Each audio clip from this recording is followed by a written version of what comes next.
environment that uses AI algorithms to process the information and make decisions about how to navigate on the road. It can definitely identify the only 1 minute left. Yes. So the researcher will see what are the gaps that are what are we try to do, because there is lack of high quality and comprehensive air quality data. CPCB also does not provide a very very good data for air quality. The complex interaction between factors, the meteorological factors, we know that influence the air quality, but how do they do that? That is what we are trying to study. The model interpretability, scalability, and model generalization. We are like to use a generalized model to predict the air quality. So, but we use the definition of study area for the study. We use Lucknow as study area and data collection, pre-processing, quality of calculation of AQI, model training, feature collection, and model evaluation. Model training basically the use of algorithms that we are using. Then feature collection is checking the effectiveness of those models. So study area is Lucknow. We are taking 7 air quality stations that are present in Lucknow.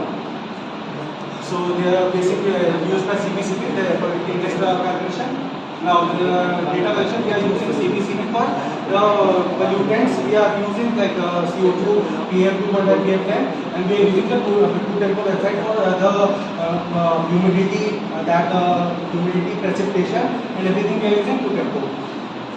So in the algorithm application, we are using 10 years. Basically from 2014 or 15 we are getting some data, but some stations are new, so we are getting from only for 2 or 3 years. But some are old, like Lal Bagh, Talkatoona, they are old, so we are getting data from around 2014 or 15. But the new ones we are rarely getting for 2 years or 3 years. Dictionary and random forest, 3 applications we are using, and then we are checking the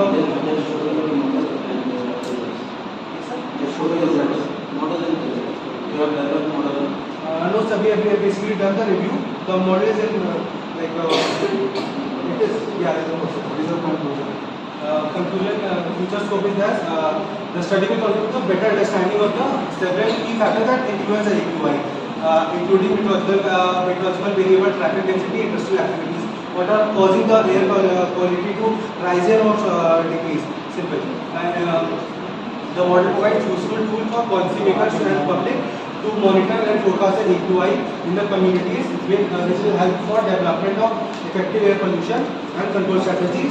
The model will be trained at using air quality data, which we are downloading from CPCB and TUTELCO for multiple sources, and its performance will be evaluated based on calibration metrics that we use as the RSME mean value, and the result will show the developed model that has scholar from Imperial University, Lucknow.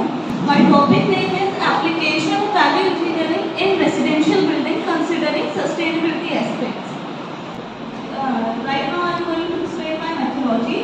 My methodology is depend upon value engineering phases, which are information phase, function analysis phase, creative phase, evaluation phase, and development presentation phase.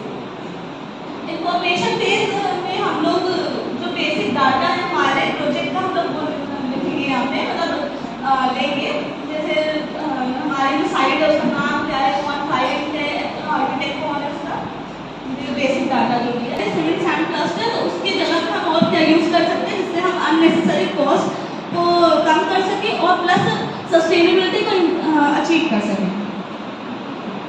Evaluation phase में हम लोग कुछ criteria निकालेंगे, मतलब parent inversion cost 1 से 5 के बीच में 3.8 आई है, ये कैलकुलेशन के अकॉर्डिंग किया है, हमने ये डाटा निकाला है।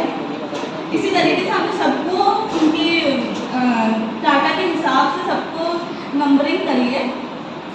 फिर अब इसका वेटेज निकालेंगे ताकि कौन सा अल्टरनेटिव सबसे ज़्यादा बेनिफिशियल है आपके प्रोजेक्ट के लिए और कौन सा अल्टरनेटिव सस्टेनेबिलिटी को सबसे ज़्यादा अचीव कर रहा है। तो हम लोगों ने जब कैलकुलेशन किया फ्रॉम A to M, भी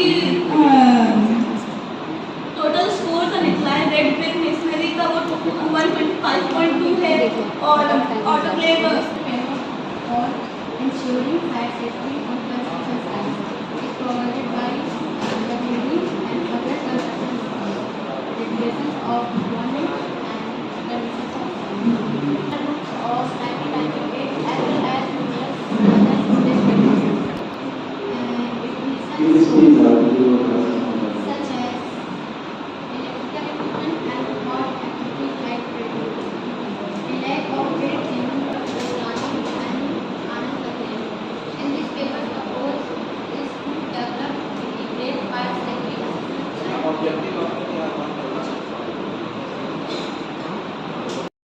and it's my pleasure as a Bangladeshi to present my presentation on impacts of water salinization on coastal Bangladesh for specifically in irrigation department. Well, this is the table of content, and these are the topics I'm going to be talking for the next 7 minutes. First of all, I'll be talking about the water salinization, but along with sodium chloride, potassium, calcium, and magnesium compounds are also responsible for causing the problem. And salinization is expressed by either electrical conductivity, which is electricity is passed through soil or water, and the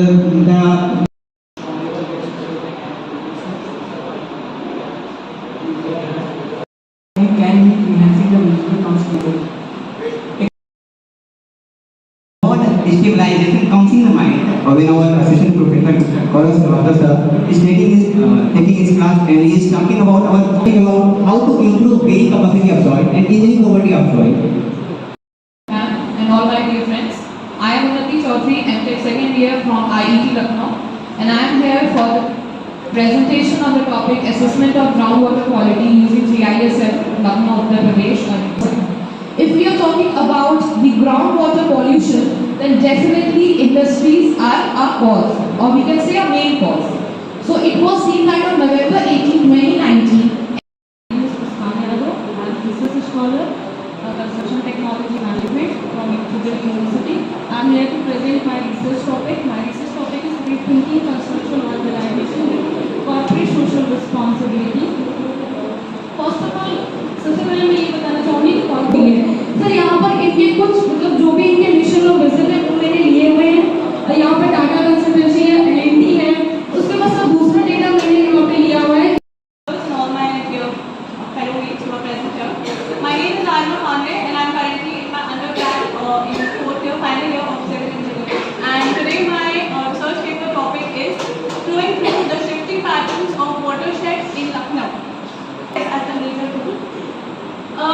Some are the papers. I reviewed 8 papers for my First, what is circular economy?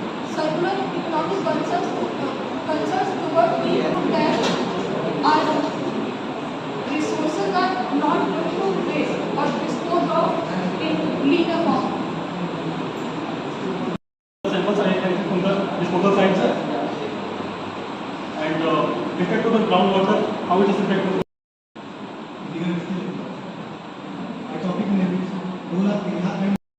Conference which gives the opportunity to research scholars to show your work. इस type के जितने भी conference या फिर seminars जितने भी होते हैं, स्पेशली जो भी रिसर्चर्स होते हैं, उसको बहुत सारे आइडियाज़ देखने को मिलते हैं, प्रेजेंट करने को मिलता है। तो सबसे पहले जब भी हम कोई भी पेपर लिखते हैं, है ना, जैसे अभी बहुत सारे स्टूडेंट ने रिसर्च रिव्यू पेपर शो किया। रिव्यू पेपर लिखने से पहले हमें सबसे पहले देखना होता है कि हम किस टाइप के जर्नल्स की स्टडी करते हैं। ठीक, बहुत टाइप के जर्नल्स अवेलेबल है ना, बट हमें क्वालिटी जो क्वांटिटी नहीं देखना है। क्वालिटी वाली जो जर्नल्स होती हैं, सबसे पहले हमें उसकी स्टडी करनी होती है। उसके लिए हमें सर्च करना होता है कि कौन सा पेपर अच्छा है ना। आप 2000-4000 रुपये दे करके आप पेपर पब्लिश कर सकते हो, है ना। बट हमें क्या है, हमें अच्छे जर्नल्स की सर्च करनी है और उसकी स्टडी करनी है। उसके लिए आपको चाहिए स्कोपस जर्नल, SCI जर्नल, है ना। जब भी आप कोई भी रिव्यू पेपर आप लिखते हैं, तो उसके लिए हमें चाहिए होता है 2-4 पेपर से हम रिव्यू पेपर, अच्छे रिव्यू पेपर आप नहीं लिख सकते। उसके लिए मिनिमम 30, 35, 40 रिसर्च पेपर हमें उसकी स्टडी करनी होगी, तब जाकर के आप उसका समरी आप बना सकते हैं, आप उसका रिजल्ट आप कैलकुलेट कर सकते हैं, है ना। जब भी आप चलते फिरते में ऑब्जेक्टिव डिसाइड नहीं कर सकते, है ना। सबसे पहले हमें ज़रूरत होता है जर्नल्स को पढ़ने का, जो भी आपका स्टडी एरिया है ना। कोई सिविल का है, कोई मैकेनिकल का है, इलेक्ट्रिकल है, इलेक्ट्रॉनिक्स है, जो भी उनका स्ट्रीम है, उसमें बहुत सारे सब्जेक्ट्स हैं। उस सब्जेक्ट के ऊपर जो भी आपका इंटरेस्टेड सब्जेक्ट है, जो भी आपका इंटरेस्टेड फील्ड है, उससे रिलेटेड आपको जर्नल सर्च करने हैं, अच्छे जर्नल्स। उसके बाद रिसर्च जर्नल जब आप पढ़ते हैं, तो तरह तरह के वर्क, उसमें बहुत सारे टेक्नोलॉजी यूज़ किए गए, जब आप ज़्यादा जर्नल्स पढ़ेंगे तो आपका जो माइंड है उसकी थिंकिंग स्किल जो है वो आपकी डेवलप हो जाती है। तब आप खुद का ऑब्जेक्टिव या फिर खुद का टॉपिक आप डिसाइड कर सकते हैं। टॉपिक डिसाइड करने के बाद आप उसका लिटरेचर रिव्यू बनाते हैं। लिटरेचर रिव्यू बनाने के बाद फिर नेक्स्ट स्टेप होता है आपका रिसर्च गैप ढूंढना। रिसर्च गैप का मतलब होता है आपने जो स्टडी किया है, आपने 30, 40, 50 जितने भी जर्नल्स की आपने स्टडी की, उसमें जो आपको मिसिंग लग रहा है, जो भी एरिया उसमें छूट रहा है, वो आपके लिए रिसर्च गैप है ना। रिसर्च गैप जब आप फाइंड कर लेते हैं तो रिसर्च गैप को फिल करने के लिए फिर आप उसकी ऑब्जेक्टिव बनाते हैं। उस रिसर्च गैप को फिल करने के लिए कि आपने रिसर्च गैप ढूंढ लिया कि इस फील्ड में वर्क नहीं हुआ, तो उसके लिए आप उस रिसर्च जो आपका ऑब्जेक्टिव होगा उस गैप से रिलेटेड है। फिर नेक्स्ट जब आपने ऑब्जेक्टिव डिसाइड कर लिया, फिर उसके बाद आप उस ऑब्जेक्टिव को कैसे आप अचीव करेंगे, उसके लिए आप मैथोलॉजी बनाते हैं, है ना। मैथोलॉजी और मेथड्स दोनों अलग अलग चीज़। मेथड्स जो है एक particular methods, but methodology is a collection of methods, ठीक है। तो आप मैथोलॉजी बनाते हैं, फिर उस मैथोलॉजी के सपोज आपने कोई मॉडल बनाया, किसी भी सपोज कर लीजिए कि फ्यूचर फोरकास्ट करना है ना। जैसे सपोज कर लीजिए फ्यूचर फोरकास्ट करना है कि लखनऊ में रेनफॉल जो फ्यूचर पैटर्न होगा वो क्या होगा। तो हम उसके लिए पहले क्या करते हैं, लास्ट 30 ईयर 40 ईयर्स के डेटा को हम कलेक्ट करते हैं, उसकी ट्रेंड को देखते हैं, उस ट्रेंड के बेसिस पे हम एक मॉडल डेवलप करते हैं, है ना। उस मॉडल को बनाने के लिए हमें बहुत सारे पैरामीटर्स की ज़रूरत होती है ना, जो कि रेनफॉल को अफेक्ट करता है ना। विंड स्पीड है, टेम्परेचर है, ह्यूमिडिटी है ना, जो पोटेंशियल हाइट है, बहुत सारे पैरामीटर्स हैं जो कि रेनफॉल पैटर्न को अफेक्ट करता है, रेनफॉल को अफेक्ट करता है। तो हम क्या करते हैं, फिर लास्ट के जो 30-40 ईयर्स का डेटा हमने जो कलेक्ट किया, जो भी डेटा आप कलेक्ट करते हैं उसका सोर्स होना चाहिए। आप जो डेटा यहाँ पे प्रेजेंट करते हैं उसके लिए सोर्स होना चाहिए कि आपने ये डेटा कहाँ से सोर्स लिया, कौन सा डेटा है, प्राइमरी डेटा है, सेकेंडरी डेटा है। उसके बेसिस पे हम एक मॉडल डेवलप करते हैं। अब ये जो मॉडल हमारा बना है क्या वो सही है, उसके लिए पैरामीटर्स होते हैं, है ना। इसको इवेलुएट करना है।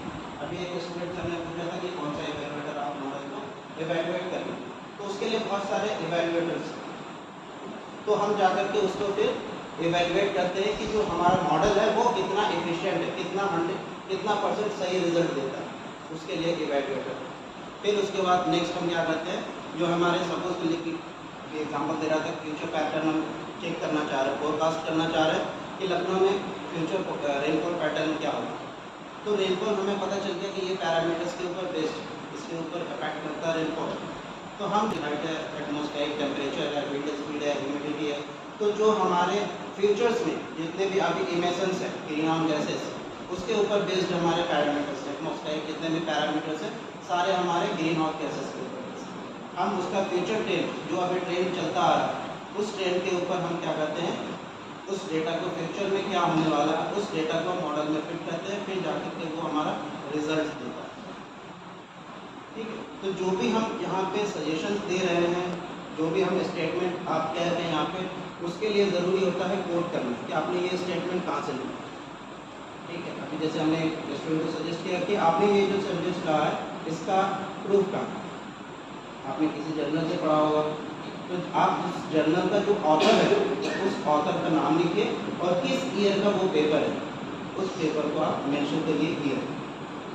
आप लोग कोशिश करें कि जितने भी रिसर्चर्स हैं, नए रिसर्चर्स हैं, एमटेक मैक्सिमम एमटेक स्टूडेंट हैं, कोशिश करें कि जो लेटेस्ट जर्नल आ रहे हैं, है ना, उसकी स्टडी करें, ठीक है। बहुत सारे पैरामीटर्स, अभी कोविड के टाइम में लॉकडाउन लग गया था, ट्रांसपोर्टेशन बंद हो गया था, है ना, ग्रीन हाउस गैसेस CO2 का इमिशन कम हो गया था, है ना। तो हम क्या करते हैं, इस 2 पर्टिकुलर जो ईयर्स है, हमारा जो कोविड पीरियड जो गुजरा है, हम उस पैरामीटर्स में जो भी हमारा एटमॉस्फेरिक पैरामीटर्स रहा है उसका और जो हमारा पास्ट का रहा है, इन दोनों में क्या डिफरेंस है। तो हम कोई भी स्टडी करते हैं तो उसकी क्वालिटी के नंबर ऑफ पेपर्स पे आप कभी भी मत जाइए, है ना, कि हमने 10 पेपर पब्लिश करा लिए, 50 पेपर पब्लिश करा लिए। उसकी क्वालिटी क्या है, ये मैटर करता है।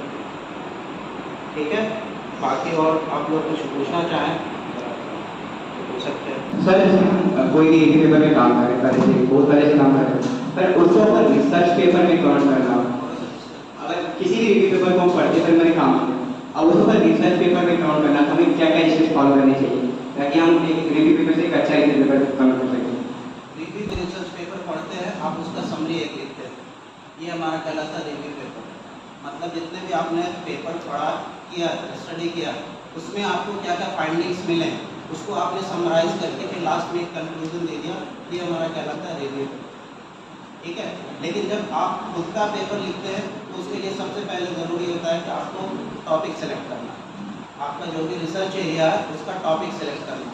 टॉपिक सेलेक्ट करने के लिए अभी हमने बताया कि जो भी आपका इंटरेस्टेड एरिया है, उस एरिया से रिलेटेड आपका जो भी फील्ड है, उससे आप क्या करें, नंबर ऑफ जर्नल्स, आप क्वालिटी वाले जर्नल्स निकालें, उसकी स्टडी करें। ठीक है, उसके बाद आप फिर उसमें से आप देख लें कि हमारे लिए कौन सा बेनिफिट है। लेकिन जब भी आप कोई भी टॉपिक, आपका जो टाइटल होता है वो जब भी आप सेलेक्ट करें तो आप ये ध्यान में रखें कि उसकी मैपिंग भी करनी होती है। मैपिंग करना मतलब जो भी हमारे यूएन के जो गोल्स हैं, 17 गोल्स है ना, मालूम है ना, यूएन के 17 गोल्स है 2030 तक उसको अचीव करने के लिए। ठीक है, तो आप जब भी टाइटल आप सेलेक्ट करते हैं तो आपको मैपिंग करना होता है कि ये जो टाइटल आपने सेलेक्ट किया है वो किस मैपिंग पे आ रहा है, सस्टेनेबल डेवलपमेंट गोल है उसके किसके अंतर्गत आ रहा है।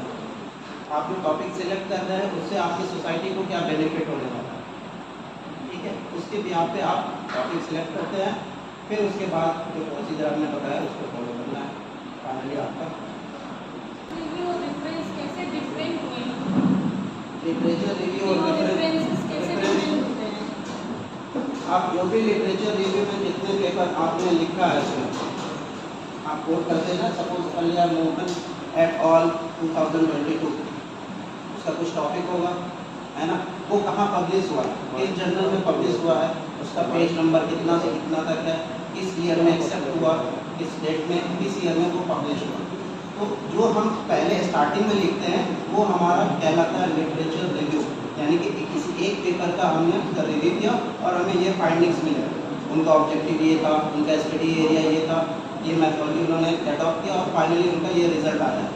ठीक है, तो जब ये 4-5 पॉइंट्स आप लिखते हैं तो ये किसी एक पेपर का समरी होता है। ठीक है, बट जब आप लास्ट में जो भी पेपर आपने कोट किया रिव्यू पेपर के दौरान, उसको हम एज ए रेफरेंस नीचे हम लिखते हैं, लास्ट में जो रेफरेंस होता है उसको कोट करते हैं। तो रेफरेंस उसी का होता है जो आपने पेपर पढ़ा है, जिसका आपने कोट किया। So मेरा क्वेश्चन ये है कि what is the best format to present your review?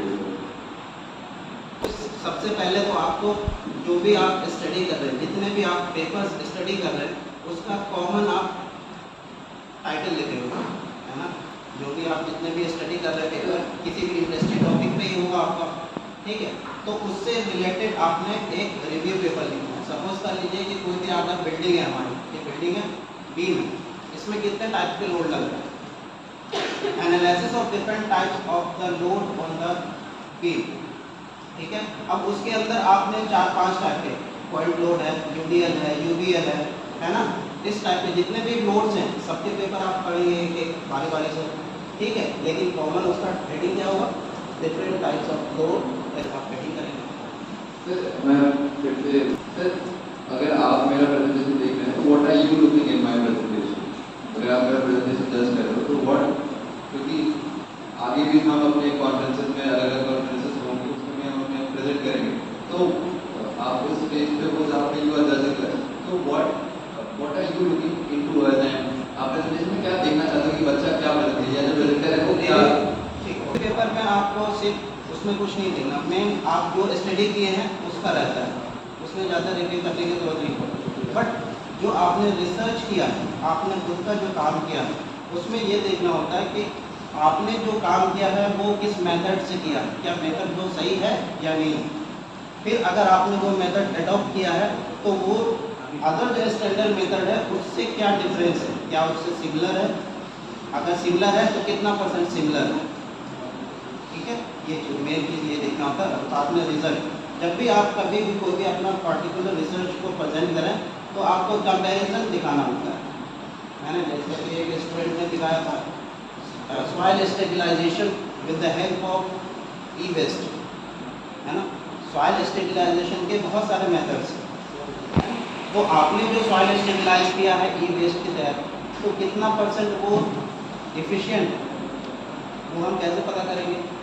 उसके लिए हमें ज़रूरी होता है कि जितने भी मेथड्स हैं उन सबकी स्टडी करें, फिर इनका कंपैरिजन करें। ठीक है, कंपैरिजन करने के लिए हमें सिमिलर पैरामीटर्स देखने होंगे। अगर हम ड्राई डेंसिटी देख रहे हैं एक में, तो सब में हम ड्राई डेंसिटी देखेंगे और सबकी कंपैरिजन करेंगे कि कितनी ड्राई डेंसिटी आ रही है। बियरिंग कैपेसिटी अगर देखना है तो सारे जितने भी मेथड्स हैं सब सारे मेथड्स के थ्रू हम बियरिंग कैपेसिटी देखेंगे। उसके बाद अब फिर हम कह सकते हैं this method is more efficient. It is such a prayer that cannot be seen or touched. It must be felt by heart. On the behalf of the Department of Civil Engineering, Faculty of Engineering and Technology, University of Lucknow, I, Nidhi Srivastava, Assistant Professor, Department of Civil Engineering, feel honored and privileged to get the opportunity to propose a formal vote of thanks on this special occasion. First of all, I would like to thank our Honorable Session Chair, Mohammad Sajid sir, for giving his valuable time to this session and listening to all the presentations patiently and encouraging our students and other participants for more research and new ideas. We definitely have a lot to take away from this session, which will help us to take forward the idea of sustainability, feasibility, and credibility. Moving forward, I would like to convey my deepest regards to our respected Dean Professor A.K. Singh sir, convener of the event, Engineer Kamlesh Tiwari sir. Words are not enough to thank them for their constant guidance and support in shaping this wonderful event.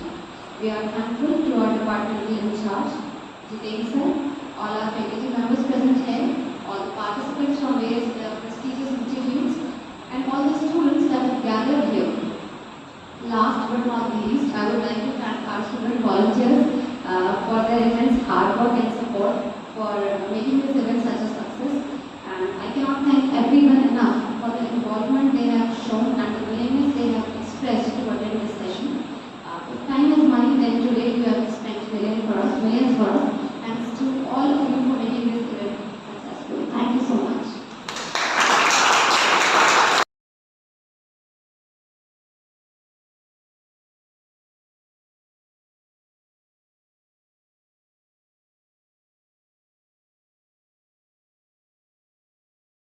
Flexible payment can help in reducing the cost of construction, making an attractive option for developing countries and have struggling to provide adequate infrastructure.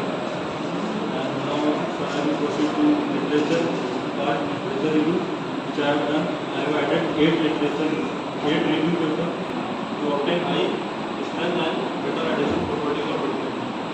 And the things of paper is experimental study on continuous payment.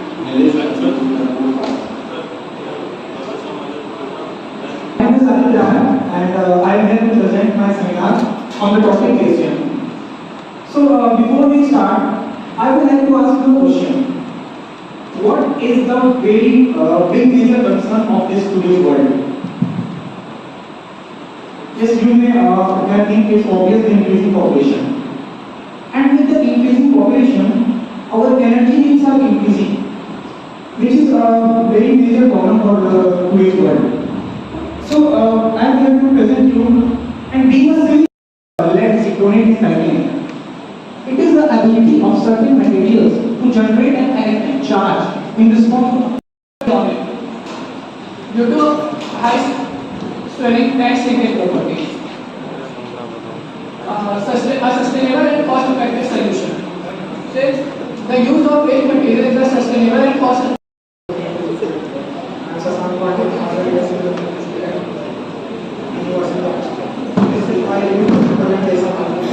Good afternoon, everyone. Our respected faculty members and my dear friends. It's good to see you all here. My name is Palak Singh, and today I am going to present a paper presentation on determination of water quality index for River. So today I am going to present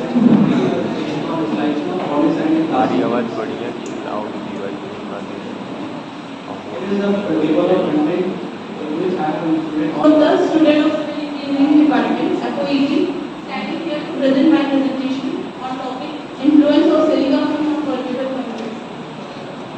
Here are the table of content. And I am going to present a paper presentation on the topic utilization of plastic waste in road construction. As we know, plastic has become omnipresent in modern society. Plastics are used in manufacturing of low-cost bread using black oil, soil, fly ash, and industrial waste. So as we know, like brick is the basic industrial material because and India and China are the main consumer of this brick. 87% of